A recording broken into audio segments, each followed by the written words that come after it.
From the Oregon State University Extension Service, this is Pollination, a podcast that tells the stories of researchers, land managers, and concerned citizens making bold strides to improve the health of pollinators. I'm your host, Dr. Adoni Melathopoulos, Assistant Professor in Pollinator Health in the Department of Horticulture. As frequent listeners of the show know, pollinators are a huge slice of life. There's a lot of different creatures that live in that little term, pollinators, and understanding the variety of life histories they have, but also what can be done to help them in a practical way is complicated and confusing. My next guest is interested in helping you navigate that labyrinth. Kirsten Traynor is the editor of a brand new journal launched in January of this year called 2 Million Blossoms. Many of you may know Kirsten. She is an accomplished bee scientist, but she also is the former editor of two honeybee magazines, Bee World and American Bee Journal. 2 Million Blossoms is a different kind of magazine, although it has that same approachable format where you can read short or long articles geared towards a non-technical audience. It really focuses on the broad range of pollinators. So you're going to hear a little bit about this first issue, the kind of philosophy behind the magazine, and also what's coming up in future issues. Also, just a reminder, Bee Vent is coming up. Bee Vent put on by the Linn County Master Gardeners, March 7th. Tickets are selling briskly. Olivia Messenger-Carroll is going to be the keynote speaker. You do not want to miss this Bee Vent. Anyways, tickets are on sale, and you'll see the link in the show notes, or by going to OSU Extension and just typing into the search engine, Bee Vent. Hope you enjoy the episode.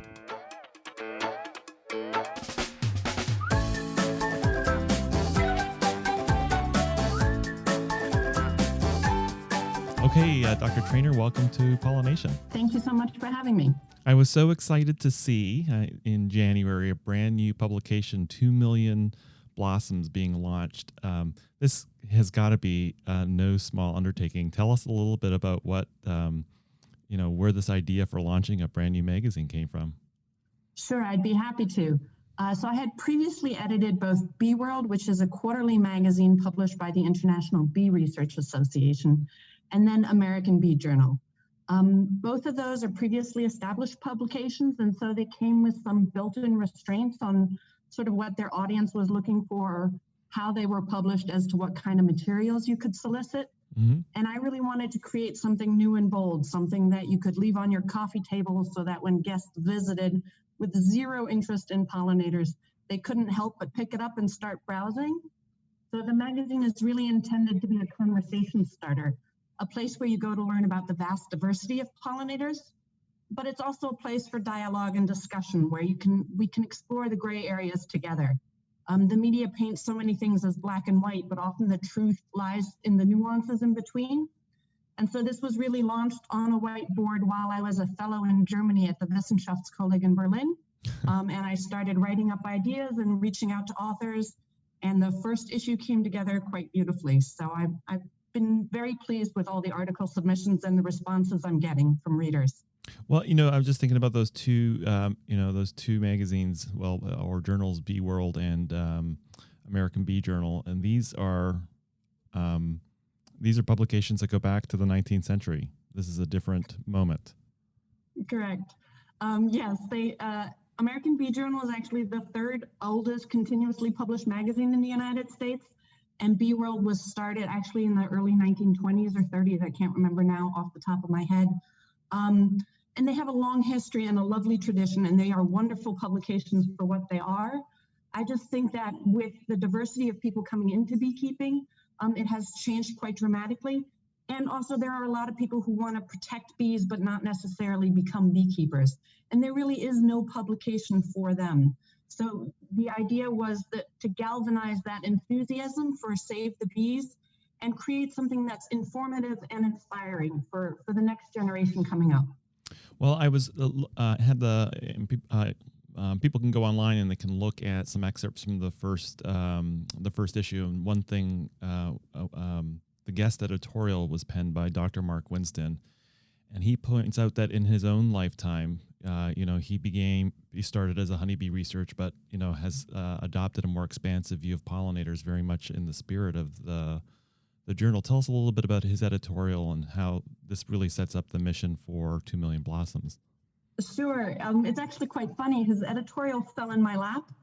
He submitted it completely out of the blue when he learned about the magazine. Really? Yes, I did not reach out to Mark. Mark reached out to me, and it was just a beautiful contribution that reflects a lot of the points that I wanted to make with this magazine. Often we're just like in our politics, we've become very divided and unable to talk with one another. The same often happens with beekeepers and native pollinator enthusiasts being pitted against one another. In large part, that is just because we don't have enough habitat. If we still had enough rich floral habitat, we wouldn't be having these conversations because there would be enough for everyone. So I fully agree that there's a growing movement of pollinator enthusiasts, and if we work together, we can achieve much greater things. Things like protecting our wild places and making our yards and balconies just more hospitable to pollinators in general. A part of what I want to do with this magazine is also raise awareness for our insect diversity and that they're really the foundation of our food chain, and we are losing them at an incredible rate. When you have day-to-day conversations with people, when I tell them I work with bees, they're always super excited and they want to learn more. And a lot of people would love to change habits in their own private yards. They just don't know what to do. And so the idea of this magazine is it's a place to sort of get that information. And it's also for people who engage in a lot of outreach. So they have talking points when they bump up against people who want to help but just don't know how.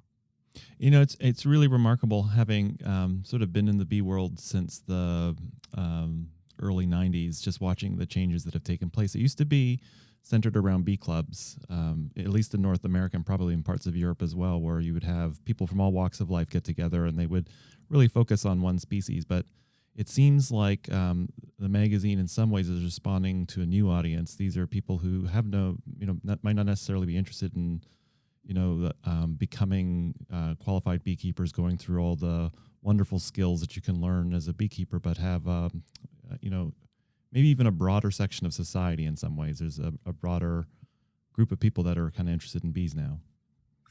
Exactly. And that's sort of the audience we're trying to capture with this.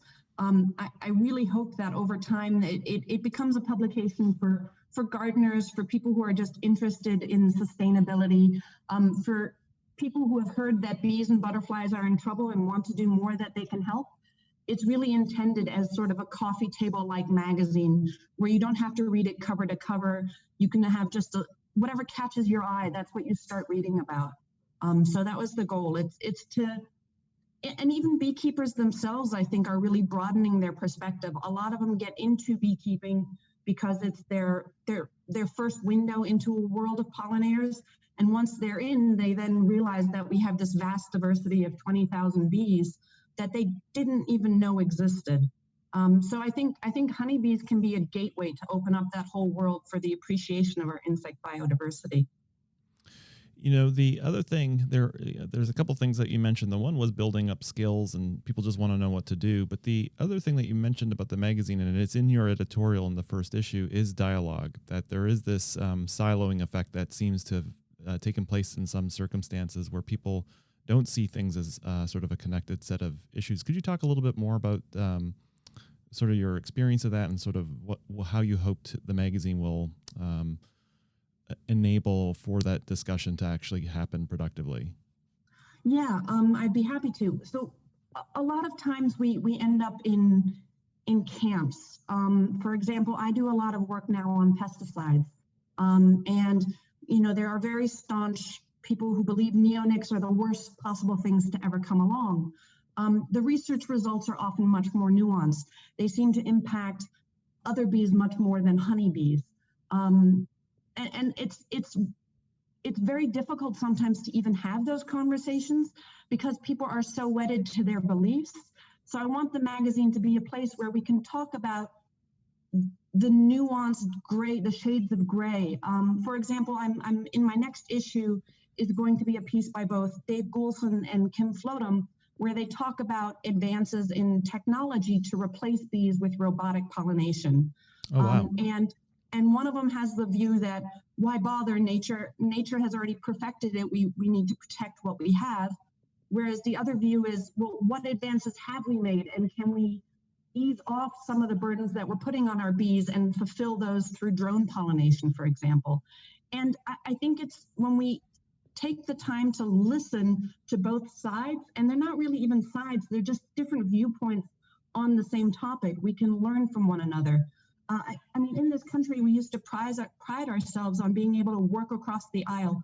What I love about beekeeping is that you get people from all political spectrums, all walks of life, all different educational backgrounds, and you come because you all have an interest in this little insect that will sting you if you don't watch out, right? And so it's really, I think, in general, beekeepers tend to be open to ideas and bee enthusiasts as well. And it's trying to find places where we have commonalities. And even if we don't agree with one another, can we at least listen to one another and hear what that person is saying without automatically tuning it out?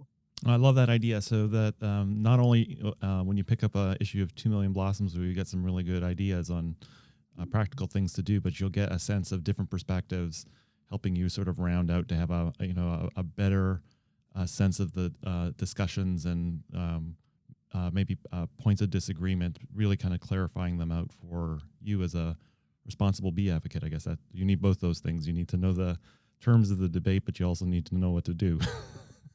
Yeah, and I mean, I was an English major who became a scientist, and I think it's really the background of then learning the scientific way of approaching problems, and that we build on the work of others, and that, you know, things can be correct under certain circumstances, but not others.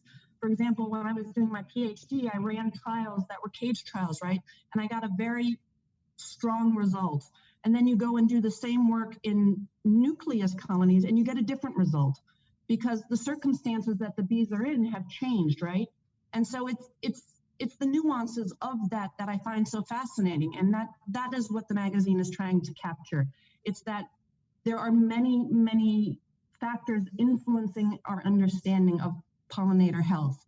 And the more we can learn and the more we can talk with one another, the more we can help protect the insects that are feeding us. Hear, hear. Well, let's take a quick break. We'll come back. I want to ask you some questions about just how the magazine looks, which is stunning, and some what's in this issue and what's going to be in forthcoming issues. Sure, sounds good.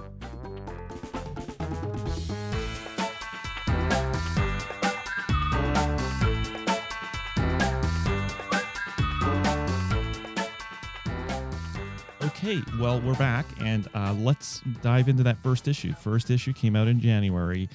Tell us about some of the articles in it and how it sort of aligns with this, you know, this grander vision for dialogue and sort of a practical engagement.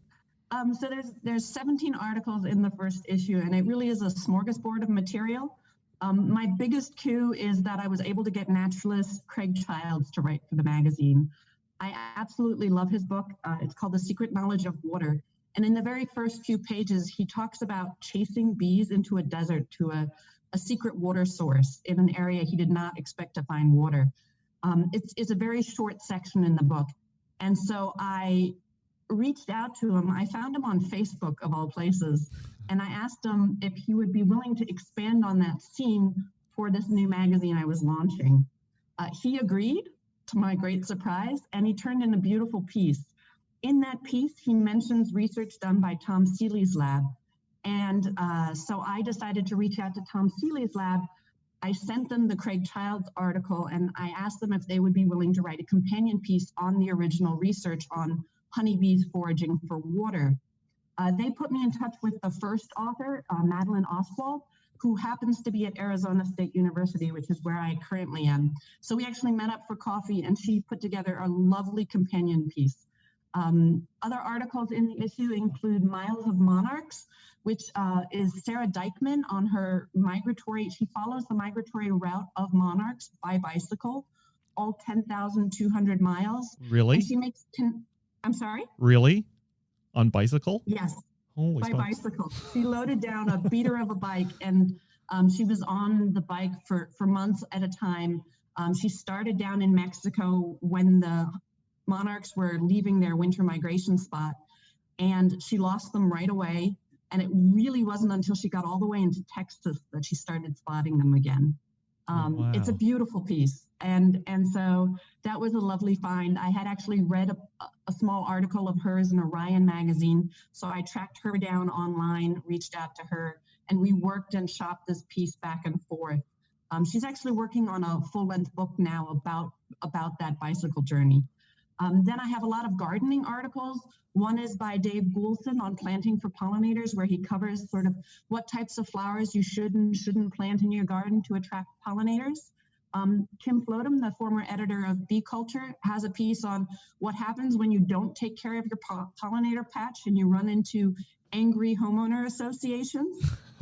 And then I have a lovely piece by Amy Yarger, who's a horticulturist, on adding structure to pollinator gardens and how we need to think more like our pollinators when we're putting our habitat together. There's a great piece by Kit Prendergast on building bee hotels and what to do if you want to attract native bees to your garden, and how a lot of the ones that are sold commercially are not ideally constructed. There's just a smattering of different pieces. I do have two articles by Rusty Burlew of Honeybee Suite. She's a regular columnist for the magazine. She has one column called Beyond the Hive, where she talks about ethical beekeeping and some of those shades of gray that beekeepers have to face and make decisions about. And it starts out with a wonderful story about a beekeeper drilling holes into a giant bag of clover seed and cycling through cemeteries, so that his bees will have plenty of food. And you have to admire the ingenuity, and at the same time, you sort of wonder, does he really have the right to plant on other people's property? So yeah, it's a great mix of articles. I think everybody will find something.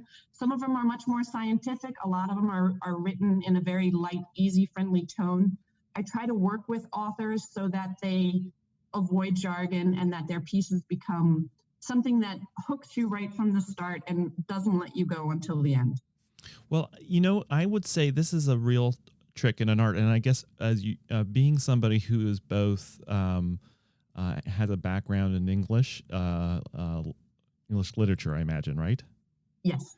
And also just being a very accomplished bee scientist, that you're in a really great position to curate and put together and sort of coach your writers in terms of this sensibility of, science writing that is that can really attract people, pull them in. I hope so. I'm never quite sure I do it well enough. I'm probably in some ways a better editor than a writer. But yes, I was an English major with a creative writing emphasis when I was in college. As an undergrad, and then I won my first hive in a raffle, not the bees, just the box. And so it has changed my career. I ended up earning a PhD then in bee science, and I've always straddled both worlds. Even while I was doing my research on honeybees, I would take classes at the Walter Cronkite School of Journalism so I could improve science writing. And I actually petitioned the National Association of Science Writers that their fellowship for students should be open to scientists, and they agreed. Storytelling, humans are storytellers by and far. We remember things via story. Even memories that don't make sense, we rewrite them into stories so that they do make sense to us. And it's the best way we can transfer information is when we put it in the framework of a story that really engages. So I try to, whenever writers pitch me, I say, that sounds like a great idea, but please transport our readers into the field where you're working. Let them smell and walk the meadow with you. How do we get it so that we sense exactly what you're sensing? The more alive a piece is, the more interesting it becomes. And you can work a lot of science and detail and information into a good story, and we will remember it better. Oh, that's fantastic. And I will also say that the magazine itself looks stunning. So it really does have a sensibility to it. It has a look, an aesthetic. Tell us a little bit about what an issue looks like. Sure. It's really like a crossover between a book and a magazine. It's printed on heavy stock because I wanted it to have a bit of weight in people's hand and look like something that's valuable and collectible, so that subscribers would leave it out on their coffee table just as a conversation starter. I was recently called the Vanity Fair of pollinator magazines in a review. That's And I awesome. have to admit, I may end up getting that printed on a T-shirt because I quite like it. That's great. So it is printed on sustainably sourced paper in a printing by a printing company that's in Missouri that uses wind power biodegradable ink. So I've created it as sustainably as possible, but as a person who grew up loving books and the tactile touch in my hand, it was very important for me to do a print issue as well as the digital.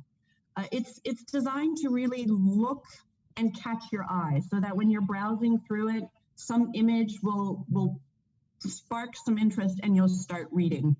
It's not really intended to be read cover to cover. It's sort of whatever appeals to you in that moment where you sit down. It's a combination of both short form and long form articles.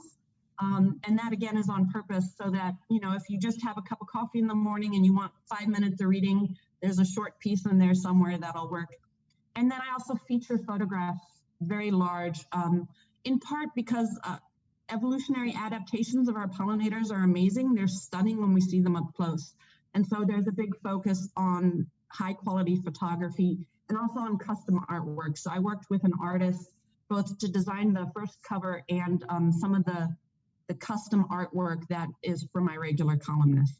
Right. The cover has it's illustrated. It's This is correct. Yeah. It's a daisy and globe thistle with a bumblebee on the front. Yes. The my next issue will have a photograph on it, but it's an absolutely beautiful image that was shot in a cloud forest in Costa Rica. Ooh, well, I guess tell us a little bit about this next issue. What do we have in store for us this issue and coming up this year? It'll be out in April. It's still a work in progress. I'm still editing the articles that are going into it, but we're going to have a piece on meat-eating vulture bees, which I didn't know existed, and just the idea of those words all phrased together just makes me tingle. A little queasy, but I'm super excited. Wait! You can't just drop meat-eating vulture bee. Where are these things? In Costa Rica. Really? So yes. And then there'll be a small companion piece to the cover on, I don't want to give the cover away yet, but on a pollinator in Costa Rica in the cloud forest. Ooh. And then I have Rusty Burlew for Beyond the Hive, her column. She talks about all the different ways bees carry pollen. I learned a lot reading it. More terminology than I would normally stick in my head. But she did a lovely job of making it very, very interesting. And the diversity, she relates it back to humans as well, as she always does, so that readers can relate love quite beautifully. As I mentioned before, Dave Boulson and Kim Floatham have 2 companion pieces on robotics for pollination. And then we'll also have a piece on hoverflies. I did not know that hoverflies can swarm. And up to 4 million individuals have been tracked using radar technology. So it's again, part of the joy of this magazine is I come from honeybee research, and it's opening my eyes to all the other pollinator diversity. And I learn something with every issue I put together, as I hope the readers will too. All right. So how do you get one? How do you get 2 million blossoms? So there's a website, and we'll link that in the show notes. Yes, so you can subscribe right online through 2millionblossoms.com. Within the United States, a print edition, its quarterly magazine, is $35, and the digital edition is $20. We also have international for international mailing. It's the same magazine, it's just more expensive to ship internationally. The very first issue I'm also offering as a one-off if people just want to see that first issue. It's jam-packed with an amazing lineup of authors. The website does give you an option to browse the table of contents and both my editorial and Mark Winston's to sort of give you insight into the issue. I have to say I've got a stack of I love magazines, bee magazines in particular. Mike Burgett has bequeathed me his decades of bee magazines, and I have them here, and I just love it. Just as you described, having a magazine is way nicer than looking on your tablet. You're sitting for lunch, you can pop it out and you can read this, crazy little art. Actually, I remember that has some Bee Worlds here with articles by you in it as well. But the other thing I The other thing I love about magazines, I remember when I was up at the Beaver Lodge Research Farm, there were the magazines that go all the way back to the 20s. And so having a collection of magazines just is this great way of kind of like peering back in time and getting these diverse stories. I'm really looking forward to holding one of these magazines in my hand. I'll be getting my subscription here pretty soon. Oh, very cool. Yeah, people so far seem to have loved it. They are shipped with a sticker on the front with your mailing address because I didn't want to wrap it in plastic. However, that sticker is removable, so you can pull it off. Oh, good. So it doesn't tarnish your front cover. Fantastic. Well, let's take another break. And then I got 3 questions to ask all my guests. I'm going to subject you to these questions now. Well, very cool. In a minute. Here we go.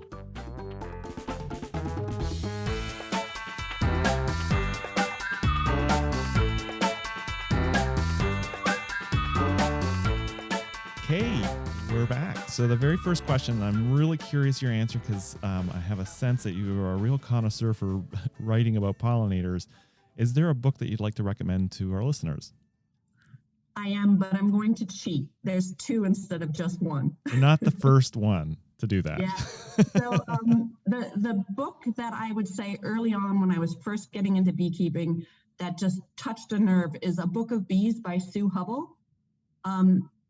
It's just a wonderful adventure of her time in the Adirondacks after she left her husband and was running 400 colonies commercially on her own. And it has that perfect blend of humor, scientific information, and just an appreciation of nature. I wish all my authors wrote like her. It's just a stunning odyssey. Wow. And the other one who does that extraordinarily well, too, is Dave Goulson, and A Sting in the Tail. It gave me a newfound appreciation for bumblebees.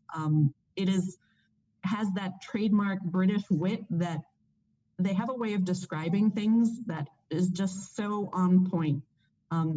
Those are my 2 favorites. Yeah, that's a great book as well. I have not read the Sue Hubble book, and but now I'm going to. But I remember reading Dr. Goulson's book, and it was just great. It had images of his childhood, had lots of historical anecdotes. It was a real kind of, but written in a great style. I fully concur. I'm a little jealous of his childhood. I can't imagine quite growing up in the English countryside like that, but it sounds like a blast. Okay, our next question is, do you have a go-to tool for the kind of work you do, or sounds like a lot of different things that you do? So yes, as an editor for a magazine, my go-to tool is actually social media. It's where I find potential stories and new authors and incredible photographers. And I will just, on a regular basis, I try to make a point of reaching out to 1 or 2 every week so that I'm constantly I get a chance to work with new people. It's a great excuse also to start a conversation with somebody where I just want to learn more about what they're doing.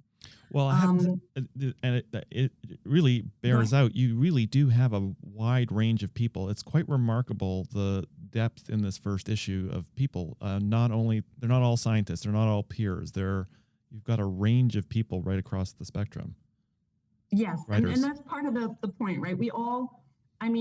Sarah Dykman just wanted to learn more about monarchs and decided to follow the entire route by bicycle. She has no background in cycling or in monarchs, but she's now become a huge advocate for them. And so, yes, I love those kinds of stories and the serendipity of who you bump into, and then you learn something new. And we ended up working together, and I came up with the title Miles of Monarchs, which she may end up using for her book. So it's just been fun. Okay, the last question is, do you have a pollinator species? It must be hard to ask the editor of 2 Million Blossoms if there is a pollinator species that you have a particular affection for, but I'm going to have to ask you anyways. So, yeah, it's tough. The one I know best is, of course, Apis mellifera, and I do love working a colony of bees. That's because when you're working a hive of stinging insects barehanded, you have to forget your ever-growing, never-ending to-do list and just focus on the task at hand. But if I were to pick one favorite pollinator, it's actually one I've never seen. I would love to. It's Bombus dalbumi, known as the flying mouse. It's the world's largest bumblebee, and it's near extinction. most likely due to globalization and us importing other bombus species into South America. And I really hope I get to see it before it winks out of existence. Me too. That's a great bumblebee to highlight. Thank you so much for taking the time. We're really looking forward to the issue in April, and good luck with everything. Good luck with this venture. Thank you. Thank you so much. It's been a blast.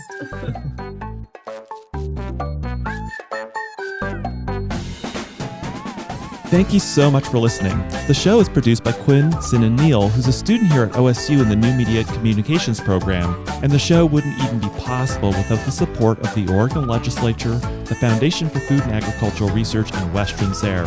Show notes with links mentioned on each episode are available on the website, which is at pollinationpodcast.oregonstate.edu. I also love hearing from you, and there's several ways to connect with me. The first one is you can visit the website and leave an episode-specific comment. You can suggest a future guest or topic, or ask a question that could be featured in a future episode. But you can do the same things on Twitter, Instagram, or Facebook by visiting the Oregon Bee Project. Thanks so much for listening, and see you next week.